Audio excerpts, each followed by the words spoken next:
First question अभी करते हैं आज का। क्वेश्चन नंबर 12 है, a galvanometer has a resistance of 100 Om.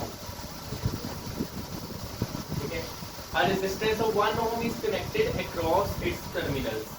Galvanometer है हमारे पास एक, ये गैल्वेनोमीटर है और रेजिस्टेंस ऑफ गैल्वेनोमीटर कितनी है 100 ओम। ठीक है, a resistance of 1 ohm is connected across its terminal. ये टर्मिनल है, अक्रॉस मतलब पैरेलल में, अक्रॉस का मतलब होता है पैरेलल में। ठीक है, तो ये जो रेजिस्टेंस है 1 ओम, देख के पता लगना चाहिए 1 बहुत छोटी है, इसको क्या बोलेंगे शंट। तो क्या बन गया है अभी गैल्वेनोमीटर के पैरेलल में जब लगाते हैं तो क्या बनता है एमीटर। ये एमीटर बन गई पूरी कॉन्फ़िगरेशन। आगे बढ़ते हैं, What part of the total current flows through the galvanometer? Total current में से गैल्वेनोमीटर में कितना जा रहा है। मान लो टोटल करंट मेरे पास कितना है I में से गैल्वेनोमीटर में मान लो गया IG, तो बाकी जो बच गया I माइनस IG को कहाँ जाएगा, छोटे रेजिस्टर। यही पता करना है हमें। अब पैरेलल में वोल्टेज क्या रहती है सेम, तो वोल्टेज गैल्वेनोमीटर की और वोल्टेज इस शंट की सेम है। वोल्टेज गैल्वेनोमीटर की वोल्टेज शंट की बिल्कुल सेम। गैल्वेनोमीटर की क्या होगी V is equal to I R, ये I। शंट की क्या होगी V is equal to I R. सही है, ये करंट है, ये रेजिस्टेंस है। वैल्यूज पुट करो।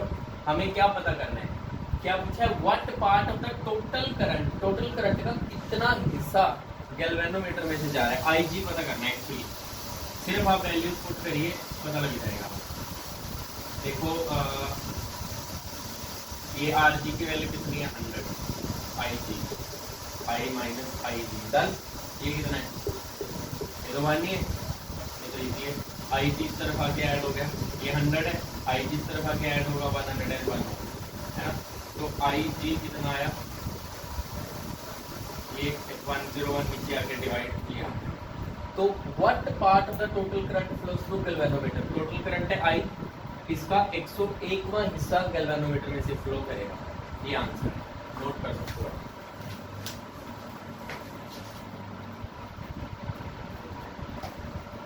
नेक्स्ट क्वेश्चन नंबर 13 करते हैं, a galvanometer of 24 ohm resistance, ये रेजिस्टेंस ऑफ गैल्वेनोमीटर है 24 ohm, can carry a full load of this. जो गैल्वेनोमीटर में से करंट जा रहा है ना उसकी वैल्यू है 500 micro ampere. If it is shunted by a resistance of 3, ये है 3 ohm, how much current can this system carry now? हमें टोटल करंट पता करना, ठीक है। रेजिस्टेंस ऑफ गैल्वेनोमीटर दी है 24, रेजिस्टेंस ऑफ शंट हमें दी है। तो कैसे पता करेंगे, पैरेलल में वोल्टेज सेम रहती है, वोल्टेज गैल्वेनोमीटर की वोल्टेज शंट की बिल्कुल सेम, गैल्वेनोमीटर की V is equal to I R, shunt की V is equal to I R. ठीक है, तो ये वैल्यूज पुट कर दो, I हमारे पास आ जाएगा। तो IG ये वैल्यू कितनी है 24,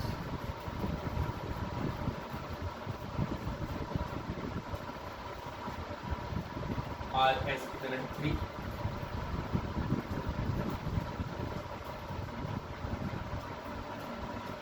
इस तरफ आगे plus 27 IG is equal to 3 और 3 यहाँ पे आगे डिवाइड, तो मेरे पास करंट कितना आ गया 9 IG की वैल्यू कितनी है 500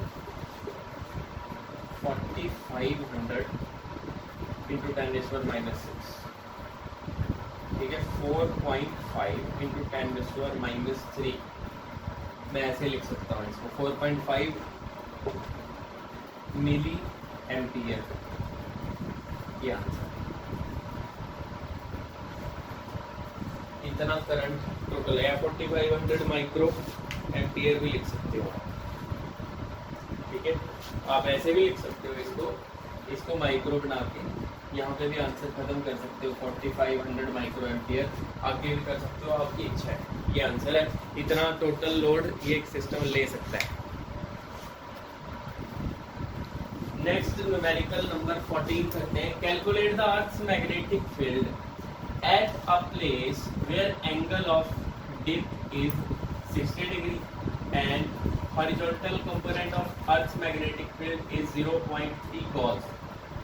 टेस्ला's SI यूनिट है गॉस सीजीएस, ठीक है। और क्या पता करना है, अर्थ्स मैग्नेटिक फील्ड बी, ये पता करना है आपको ना। सिर्फ इतना याद होना चाहिए, ये मैग्नेटिक मेरिडियन था, ये अर्थ की टोटल मैग्नेटिक फील्ड थी, ये उसका हॉरिजॉन्टल कंपोनेंट था, ये वर्टिकल, यहाँ पे बनता है डिप, जहाँ पे एंगल है वहाँ पे क्या आएगा बी कॉस, जहाँ पे नहीं है वहाँ पे क्या आएगा बी साइन, ठीक है। तो ये हमें दिया बी एच है, तो मैं बी एच का फॉर्मूला लगाऊंगा। बी एच हमारे पास ये होता है, बी एच कितना है 0.3, बी हमें पता करना है डेल्टा 60, cos 60 पे क्या होता है 1/2, 1/2 यहाँ पे आपकी मल्टीप्लाई, तो कितना आ गया 0.6 गॉस। ये आंसर है, अर्थ की टोटल मैग्नेटिक फील्ड आ गई उस जगह पे जहाँ पे टिप 60 थी। A steel wire has a magnetic moment M, एक वायर है ना, और L इसकी लेंथ है, मान लो इसका मैग्नेटिक मोमेंट M है ना। तो जो मैग्नेटिक मोमेंट है वो हम कैसे लिखते हैं, मैग्नेटिक मोमेंट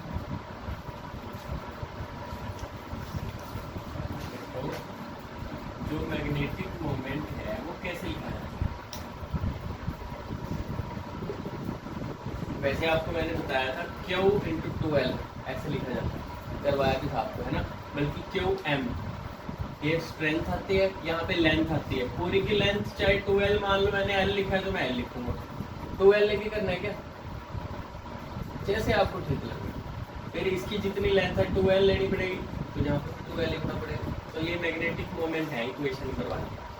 अब इसी वायर को मैंने ऐसे बेंड कर दिया, सेमी सर्कुलर आर्क, इसका मान लो रेडियस कितना है आर, अभी जो लेंथ है ये 2L किसके बराबर है, जो अकॉर्डिंग टू क्वेश्चन जो अभी लेंथ है वो किसके बराबर है, ये आर्क कितनी आएगी, टोटल 2πr होता है, ये आता है, आधा क्या होगा रेडियस निकल गया, कितना आ गया 2L/। अभी इफेक्टिव लेंथ इसकी कितनी है, effective length, now effective length is 2r नहीं है, क्योंकि हम लेते हैं ऐसे लेंथ लेते हैं, कितनी है ना, ऐसे थोड़ी लेंगे, अभी तो ये लेंगे ऐसे, ये लेंथ होगी अभी बस, दो पोल्स के बीच का स्ट्रेट लाइन डिस्टेंस लेते हैं एक्चुअली। अगर ये दो पोल हैं यहाँ पे और यहाँ पे, इनके बीच का स्ट्रेट लाइन डिस्टेंस अभी r + r कितना है 2r है, और r की वैल्यू मेरे पास कितनी है, ये देखो 2L/5, तो कितना आ गया 2 × 4L/, ये आ गया, ये इफेक्टिव लेंथ आ गई। अभी नया मैग्नेटिक मोमेंट पता करना, देखो what will be it's magnetic moment, new magnetic moment, new magnetic moment is, इसको मैं m' से लिख लेता हूँ नए वाले को। मैग्नेटिक मोमेंट कैसे पता करते हैं, Q × 2L, मतलब उसकी लेंथ कितनी है, अभी लेंथ कितनी है इफेक्टिव 2r, लेंथ 2r ली जाएगी, QM तो ठीक है, ये इसकी वैल्यू कितनी है, ये हमारे पास 4L/5। इसको ना जो पहला था हमारा उससे कंपेयर करना है, पहले ये है QM × 2L, तो आ रहा है समझ, मैं क्या करूँगा इसमें से सिर्फ 2 बाहर निकाल दूंगा और ये एक 5, तो मेरे पास क्या बचा QM × 2L बचा, सिर्फ मैंने 2 बाहर ले लिया। ऐसा क्यों किया मैंने,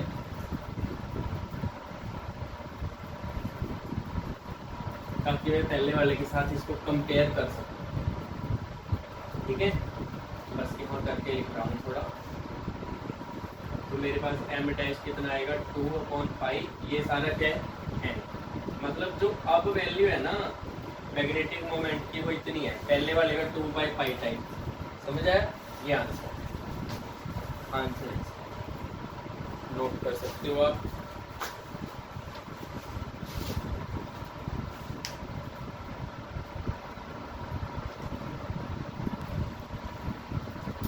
नेक्स्ट न्यूमेरिकल नंबर 16 करते हैं। Angle of dip at a place is 30 degree. Angle of dip हमें गिवन है। If the vertical component of earth's magnetic field at that place is 0.16 √3 into 10⁻⁴ tesla, calculate the horizontal component. ये पता करना, ठीक है। देखो आपको मैंने बताया था कि ये मैग्नेटिक मेरिडियन में ये अर्थ की टोटल मैग्नेटिक फील्ड, ये इसका हॉरिजॉन्टल कंपोनेंट और ये वर्टिकल कंपोनेंट। यहाँ पे बनता है angle of dip, angle magnetic inclination जिसको बोलते हैं। तो यहाँ पे क्या आएगा बी कॉस, क्योंकि यहाँ पे एंगल बन रहा है। जहाँ पे नहीं बनता वहाँ पे क्या आएगा बी साइन। समझ गए? तो ये मैं लिखता हूँ पहले। देखो बी मैग्नेटिक फील्ड का horizontal component B cos delta है। मैग्नेटिक फील्ड का वर्टिकल कंपोनेंट कितना होता है बी साइन डेल्टा, ठीक है। सबसे पहले आप क्या करो, डिवाइड करो वर्टिकल कंपोनेंट को हॉरिजॉन्टल कंपोनेंट के साथ। B sine delta by B cos delta, ये कट गया। साइन बाई कॉस कितना होता है tan delta is equal to B H. आप सारी वैल्यूज इसकी पुट करो, सारी वैल्यूज, ठीक है। देखो डेल्टा कितना है 3 degree, vertical component 0.16 √3 into 10⁻⁴। Horizontal component हमें पता करना है, ये हमें पता नहीं है। अब tan 30 डिग्री में क्या होता है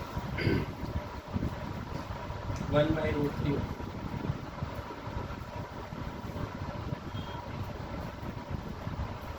क्रॉस मल्टीप्लाई कर दो आप इसको, √3 से √3 को करेंगे 3 आ जाएगा।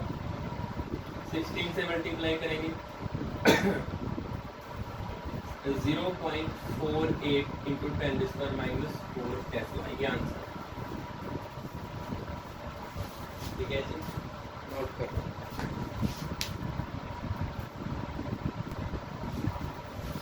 नेक्स्ट क्वेश्चन करते हैं, question number 17। Angle of dip at a place is 60 degree. Angle of dip at a place is 60 degree. Vertical component of Earth's magnetic field at that point is 0.2 gauss. Calculate the total magnetic field at that point. देखो vertical component कैसे लिखते हैं, ये आपको बताया था total magnetic field, ये horizontal component, यहाँ पे डिप और ये वर्टिकल कंपोनेंट, ठीक है। यहाँ पे डेल्टा बन रहा है तो यहाँ पे आएगा B cos delta. Angle delta बन रहा है ना एंगल ऑफ डिप, यहाँ पे कॉस, यहाँ पे साइन आएगा बी साइन डेल्टा। तो वर्टिकल कंपोनेंट जो हमारा है ये होता है बी साइन डेल्टा। सारी वैल्यूज पुट कर दो 0.2, ये बी हमें पता करना है साइन 60 पे √3/2 होता है। यहाँ पे आके ये मल्टीप्लाई हो जाएगा 0.4 √3 नीचे, तो बी हमारे पास ये आ गया 0.4/√3 गॉस। गॉस में चाहो तो गॉस में कर लो, अगर टेस्ला में करना है तो एक गॉस में 10⁻⁴ टेस्ला होता है। ये आपकी मर्जी है, ये आंसर है। √3 की वैल्यू पुट करने की जरूरत नहीं है, ऐसे छोड़ दो।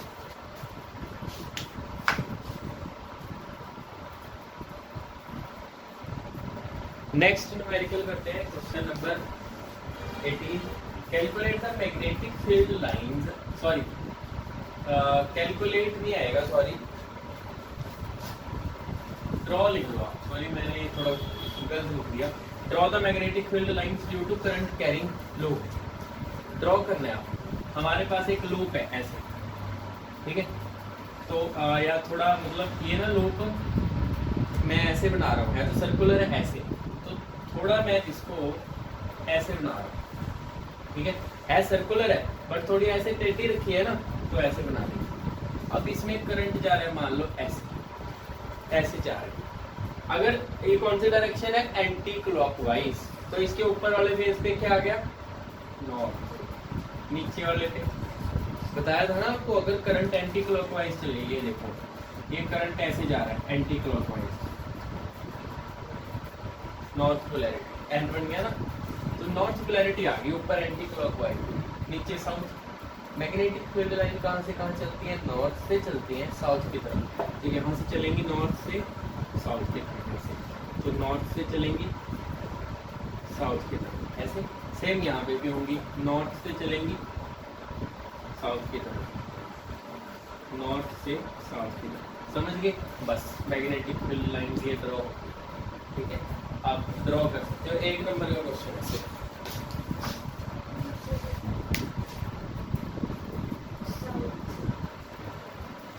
ये एरो ऊपर की तरफ लगा लो आप, क्योंकि नॉर्थ टू साउथ यहाँ पे खत्म होगी, ये भी नॉर्थ टू साउथ।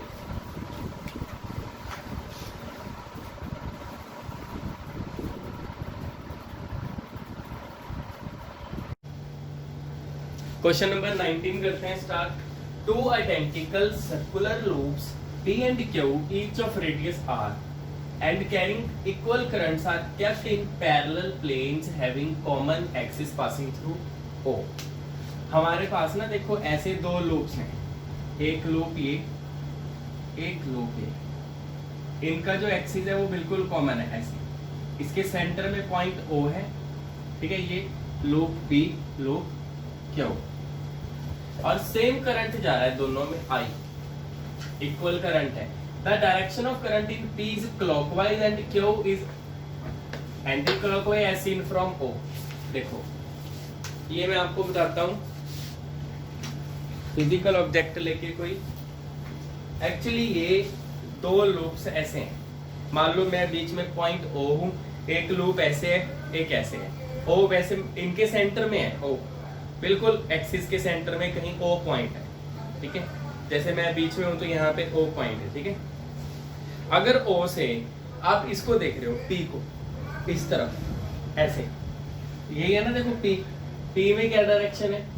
क्लॉकवाइज, तो ना इसमें अगर ये P है इस तरफ क्लॉकवाइज ऐसे, तो जो करंट है वो इसमें ऐसे जा रहा है, यहाँ पे खड़े होके देखा करंट ऐसे, करंट आई ऐसे। अगर क्लॉकवाइज है ऐसे, जहां क्लॉकवाइज है वहां पे पोलैरिटी क्या होती है? कौन सा पोल बन जाएगा क्लॉकवाइज में? साउथ, ये क्लॉकवाइज है ना, साउथ बन जाएगा, तो यहाँ इस तरफ साउथ, इस तरफ नॉर्थ, इसकी मैग्नेटिक फील्ड पता चल गई ऐसे जाके, समझ गए?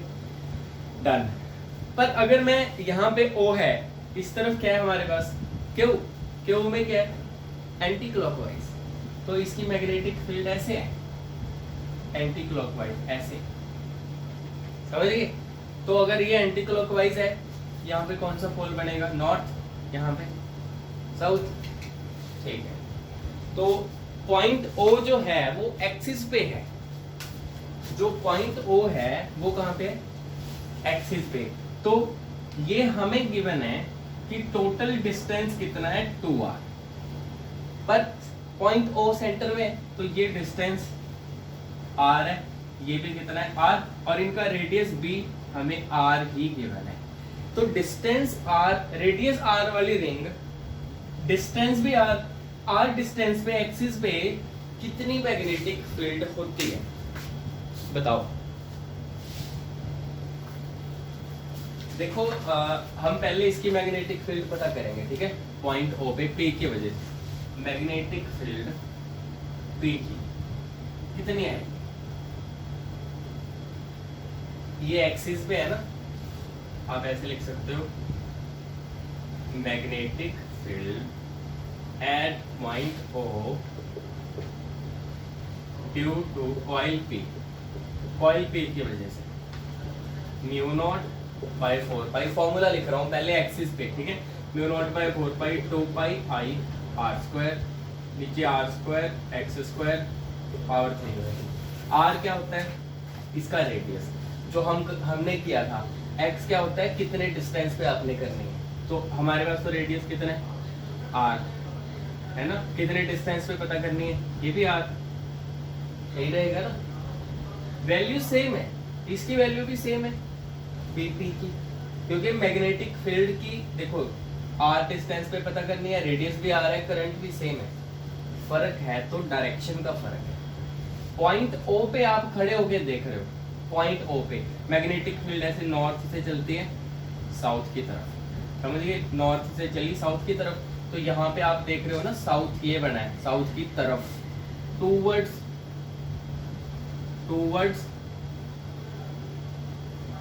कॉइल पी, ये पी की तरफ है, पॉइंट ओ से इस तरफ, तो जो बीपी की डायरेक्शन है वो ये आ, बीपी की डायरेक्शन अंदर की तरफ, समझ गए ना मैग्नेटिक फील्ड, तो ये मैंने लिख दिया। अभी इसको थोड़ा सॉल्व भी करें, two pi I R square, यहाँ पे क्या बन जाएगा 2r² और पूरे की पावर है 3/2, तो इसको मैं और सॉल्व अगर करूँ μ0/4 पाई 2 पाई आई r², क्या मैं इसको ऐसे लिख सकता हूँ, ये वैसे 2r² बनेगा, अगर मैं ऐसे लिख दूं इसको √2r² का पावर 3/2, क्योंकि इसका स्क्वायर करूंगा 2r², यही बनेगा। अब क्या होगा, ये कैंसिल, पावर 3 कर दो, √2 को पावर 3 करोगे 2√2 r का क्यूब, ये 2 से 2 कैंसिल, r से r कैंसिल, एक r बचा, तो मेरे पास जो मैग्नेटिक फील्ड पे की वजह से वो कितनी आ गई μ0/4 पाई, और ऊपर कितना है पाई आई बाय √2r, ये इक्वेशन नंबर 1 आ गई। और आप लिख भी सकते हो इसकी डायरेक्शन क्या है, टूवर्ड्स कॉइल पी, पी की तरफ है ऐसे,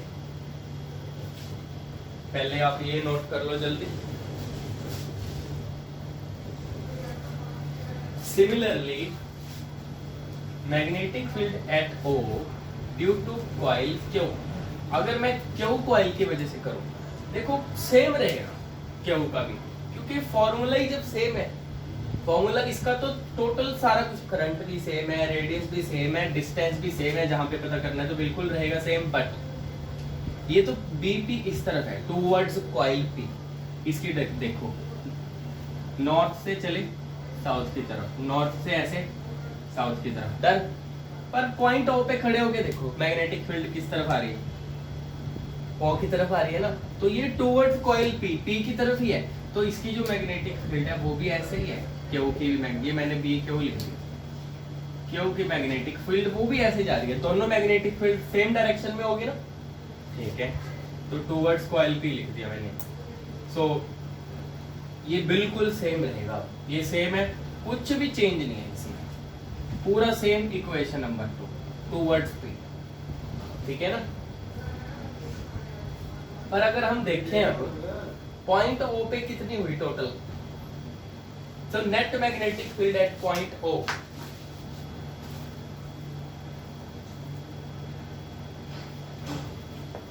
therefore net magnetic field at point O। अब अगर आप देखो कि डायरेक्शन सेम है, बीपी भी ऐसे ही है, बीक्यू भी ऐसे ही है, सेम डायरेक्शन में हमेशा प्लस किया जाता है, बीपी प्लस बीक्यू, तो सेम प्लस सेम क्या हो जाएगा, डबल हो जाएगा ना, तो सेम करके μ0/4 पाई, मैंने इसको डबल करके लिख दिया बस, 2 पाई आई बाय √2r, बस ये नेट आ गई, नेट मैग्नेटिक फील्ड ऐसे। अगर वेक्टर में लिखना है proper direction towards coil P, towards coil P की तरफ है मैग्नेटिक फील्ड, समझ गए ना, ये आंसर है आपके साथ।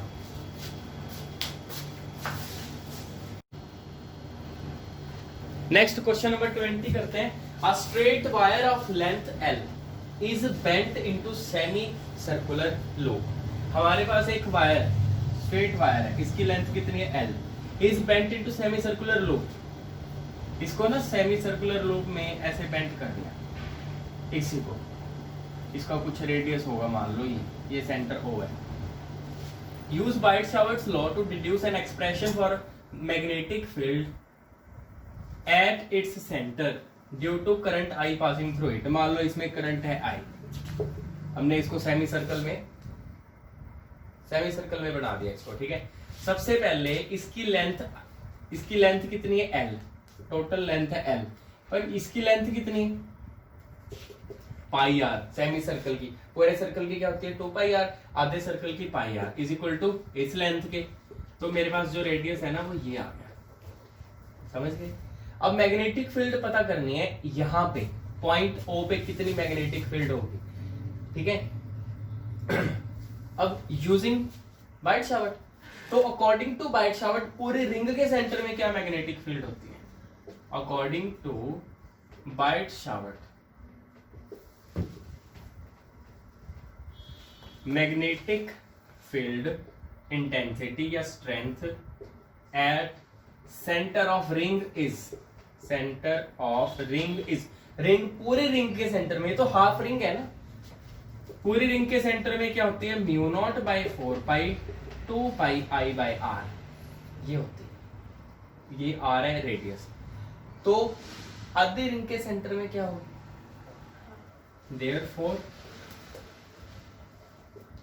therefore magnetic field at center of half ring, मतलब जो हमारा केस है सेमी सर्कल, सेमी सर्कल के एट सेंटर में क्या होगी? सेमी सर्कुलर रिंग के, समझ गए ना? अभी सेमी सर्कुलर है तो हाफ होगी, इसका हाफ कर दिया, जब इसका हाफ करेंगे तो 2 कैंसिल हो जाएगा, सिर्फ पाई आई बाई आर, समझ गए? ये है करंट, इसमें आई है, रेडियस आर है, ठीक है, पर ये रेडियस आर की वैल्यू ऊपर से यहां पुट कर दो बस।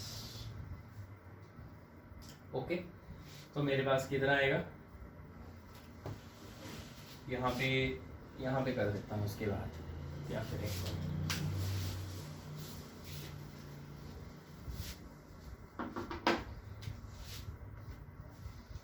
यूजिंग इक्वेशन 1, इसमें 1 यूज किया, कितना आ गया मेरे पास? Mu naught by 4 pi pi I, R की जगह मैं क्या लिखूंगा? ये, तो पाई ऊपर चला जाएगा, एल नीचे, तो बस यही आंसर है।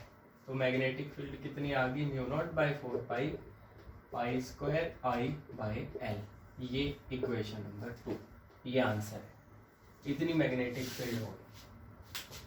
तो हमने यहाँ पे बाइट-शावर्ट लॉ यूज किया, आपके सामने आंसर है।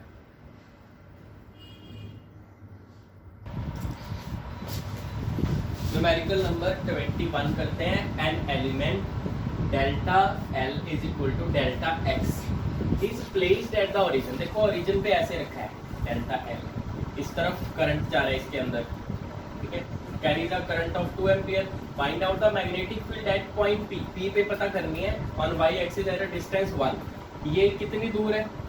1 मीटर पे है ओरिजिन से, due to element delta X is equal to W centimetre, delta X की जगह ये डेल्टा एक्स की जगह डब्ल्यू लिखेंगे यहाँ, ठीक है। Also give the direction of the field produced, करें, देखो जो हमारे पास डेल्टा एल है वो कितना है?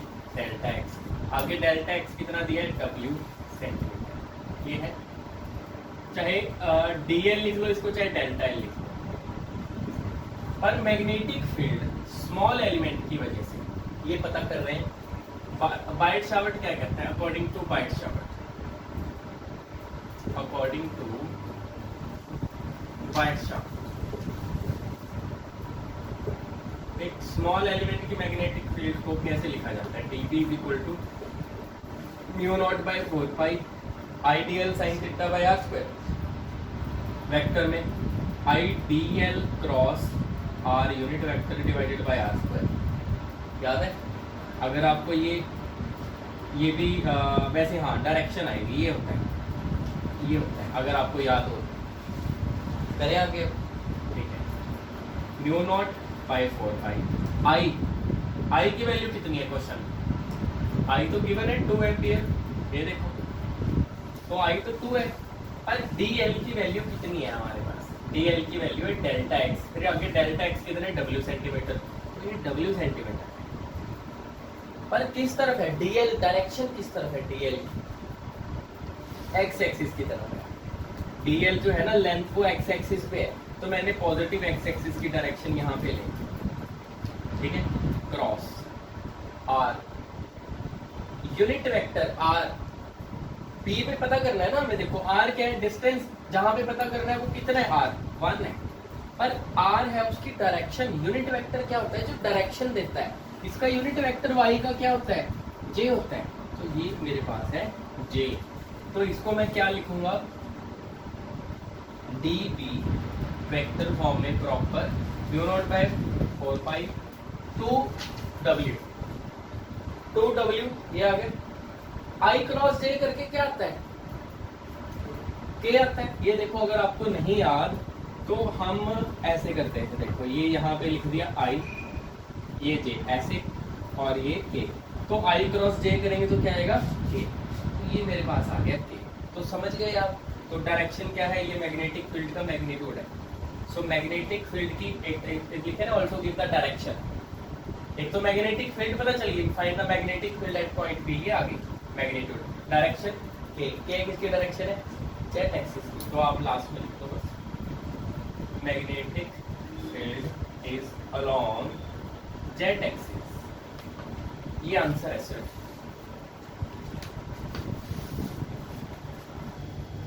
नेक्स्ट न्यूमेरिकल करते हैं, न्यूमेरिकल नंबर 22।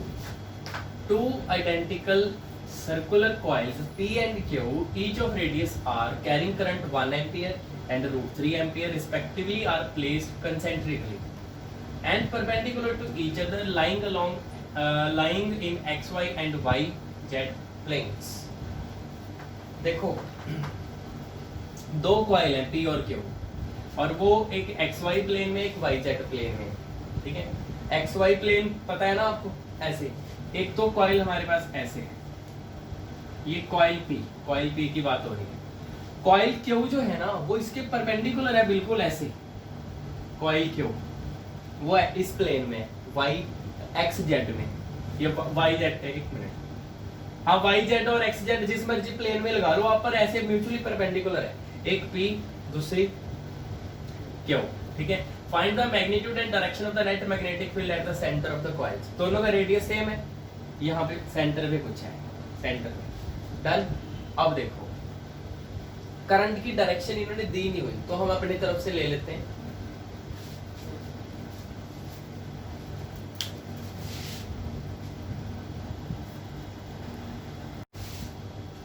तो दोनों कॉइल में देखो P में कितना करंट है, हम अपनी मर्जी से जो Q है हमारे पास, ठीक है, Q में हम ऐसे मान लेते हैं, ये है ऐसे है Q मान लो, ठीक है। अब इसमें मान लो ऐसे जा रहा है करंट, मैं मान लेता हूं कि करंट ऐसे जा रहा है, ऐसे। तो यहाँ नॉर्थ पोल होगा यहाँ, तो नॉर्थ से ऐसे मैग्नेटिक फील्ड साउथ की तरफ, पर नॉर्थ से तो ऊपर की तरफ गई है ना, तो मैग्नेटिक फील्ड जो Q की है ना, जो Q की है वो ऐसे है, मैग्नेटिक फील्ड Q की डायरेक्शन मैंने पहले बता दिया। और P में मैं मान के चलूंगा, क्योंकि करंट की डायरेक्शन के बारे में बताया नहीं, तो मैं ऐसे मान के चलता हूँ, ठीक है। एक मिनट, ऐसे मान के चलूंगा, ऐसे करंट ऐसे जा रहा है इसमें, ठीक है। तो अगर ऐसे जाएगा एंटी क्लॉकवाइज, तो यहाँ पे नॉर्थ, यहाँ पे साउथ, तो मैग्नेटिक फील्ड की डायरेक्शन ऐसे, तो इस तरफ हुई ना इसकी P की, तो जो नेट मैग्नेटिक फील्ड है ना वो ऐसे पैरेललोग्राम लॉ लगा के ये नेट मैग्नेटिक फील्ड होगी, और ये 90 डिग्री, समझ गए। तो नेट मैग्नेटिक फील्ड ऐसे निकालेंगे। तो P में कितना करंट है 1 एम्पियर, Q में कितना है √3 एम्पियर। तो पहले magnetic field according to बायट-शावर्ट,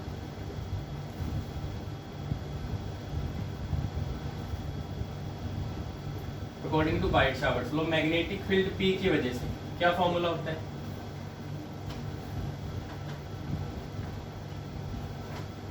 mu naught by 4 pi 2 pi I by R, ये होता है। रेडियस पर दोनों का कितना है, करंट कितना है, पहले में 1 एम्पियर। डायरेक्शन क्या होगी, 2 पाई I ऐसे लिख लो आप, I को 1 पुट कर दिया। इसकी डायरेक्शन क्या होगी, अलोंग BP, ऐसे है ना, अलोंग पॉजिटिव एक्स एक्सिस, इस तरफ, समझ गए।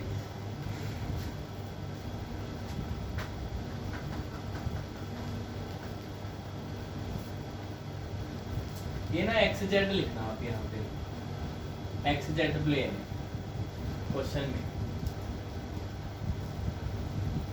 अब देखो बीपी मैंने आपको बता दिया। सिमिलरली बी क्यू कितना आएगा, mu naught by 4 pi 2 pi आई कितना है √3 बाई आर। इसकी डायरेक्शन क्या है, अलोंग, ये इक्वेशन नंबर 1, ये इक्वेशन नंबर 2। डायरेक्शन बताइए क्या है इसकी, अलोंग पॉजिटिव वाई एक्सिस, ऊपर की तरफ है।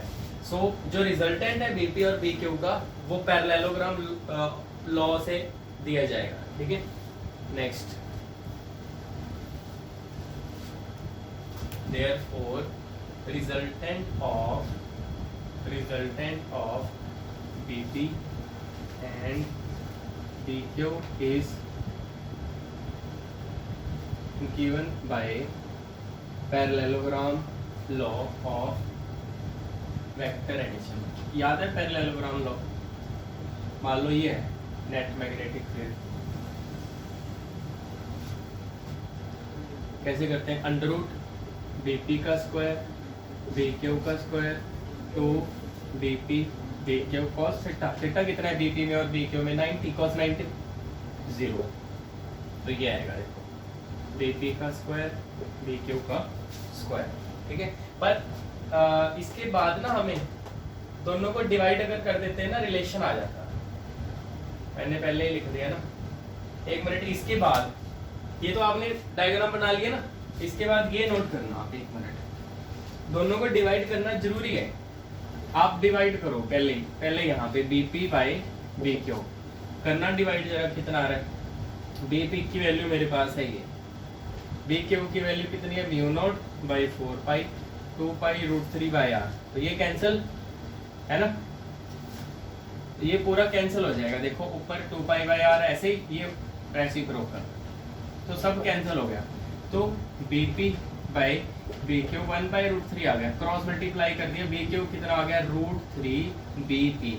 ऐसे जरूर करते हैं, इस टाइप के क्वेश्चन में ना डिवाइड करते हैं जरूर। ये मैंने बाद में किया, आपने पहले करना है, पहले ये फिर डिवाइड किया, इसके बाद रिजल्टेंट पता करेंगे पैरेललोग्राम लॉ लगा के। अब बीपी की जगह मैं क्या करूंगा, बी क्यू की जगह ये पुट करूंगा। देखो इसको इक्वेशन नंबर 3 दे दिया, ये नोट कर लिया आपने इस साइड का, जल्दी नोट करो।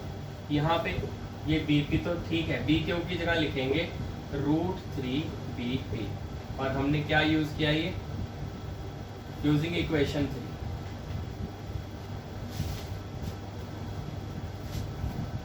हाँ जी नोट करिए जल्दी।